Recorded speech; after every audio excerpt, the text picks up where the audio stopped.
seriously, is this how it's going to be now? Well, hello there and welcome to another episode of glennzb TV, the show that puts glennzb into your TV. This morning we've got the big Adams versus Co fight, if you like, because Lydia Ko, I mean, she's just become the greatest women's golfer in the world at only age 15. So the question, of course, on everybody's mind is who will win the Halberg this year? Will it be Lydia or will it be Valerie? Yes, Valerie Adams up against little Lydia. Here's how I see that going down. Here's Valerie. Here's Lydia. Whoa! Lydia's going, ah! That's not going to work out well for Lydia. I think we all know how that's going to turn out. Alright, just a bit of silliness to start the show with today. I've got some vampire worries. This is a much more serious concern with Hurricane Isaac about to make landfall off the Louisiana coast there. From my knowledge of the Sookie Stackhouse books by Charlene Harris, that's where a lot of vampires live, and I'm not worried that vampires are coming after me. I'm worried about what's going to happen to the vampires, because I've read quite a few of those books, and they had a rough time after Katrina. The Queen of Louisiana's house got knocked down, and the werewolves and the witches. Half the witches ended up moving in with Sookie, and she doesn't like that. She's more of a live on her own kind of a gal. So I don't want him to go through all this again, little Anna Paquin. Nobody, you don't know what I'm talking about, so let's move on. Who would you turn gay for? This is really the question that's on all the MPs' mind as they make their conscience vote on, not conscience, I keep saying that.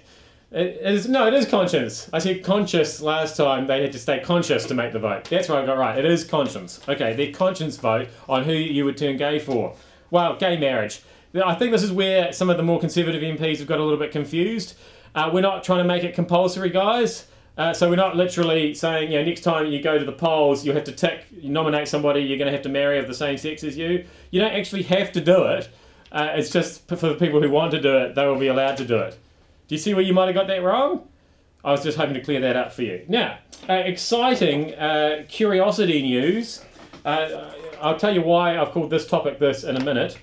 But every day I go online, I look up for the latest from the Mars rover there, and today's big story. This is, you are not going to believe when you hear what's coming out from the Mars rover today.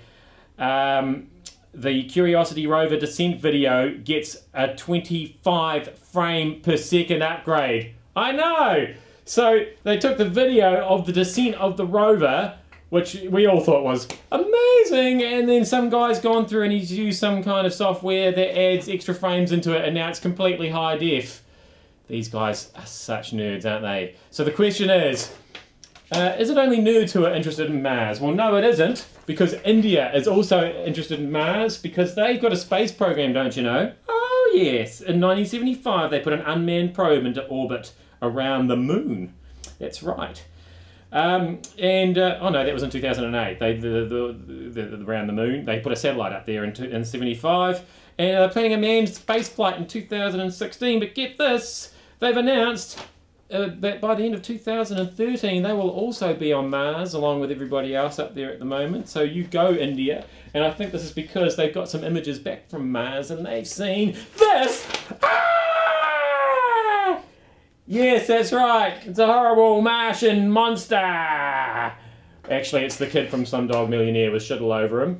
But it raises an interesting point, though, doesn't it? Do you think India should stop worrying about trying to go to Mars and just sort out their actual sewage system? Don't know. Maybe. All right. Now, this out of England. The lion sleeps tonight, according to the police in England, because they called off the hunt for the lion in, where is it? Oh, in Essex, that's right. They had 40 officers, tranquilizer-toting zoo experts, and a pair of heat-seeking helicopters searching down a lion near the idyllic village of St Osyth, because 4,000 residents, give or take, have reported hearing weird noises and seeing something that looked a bit like a lion. But they've called off the search now, and it's not because they don't think that there is a lion, they just can't find it. She said, we've stopped searching for it. This is the sort of the head searcher there. So that's a bit of a worry. Might be a line out there, but we can't find it, so just don't worry about it. I'm sure it'll be fine. However, in 2011, there was the Hampshire tiger, of course, whose appearance near a sports field led to a police alert. This tiger turned out to be a stuffed toy, and in 2007, the British media went wild over a man who claimed to have photographed a great white shark off the coast of Cornwall in southeast England. The man, a bouncer, later admitted that the pictures were actually taken on vacation while in South Africa, and that he couldn't believe that anyone had been foolish enough to take the hoax seriously. So it sounds like if you want to do a hoax about a wild animal, do it in England, because they'll believe anything there. That has been glennzb TV for another day. Thanks for having glennzb in your telly.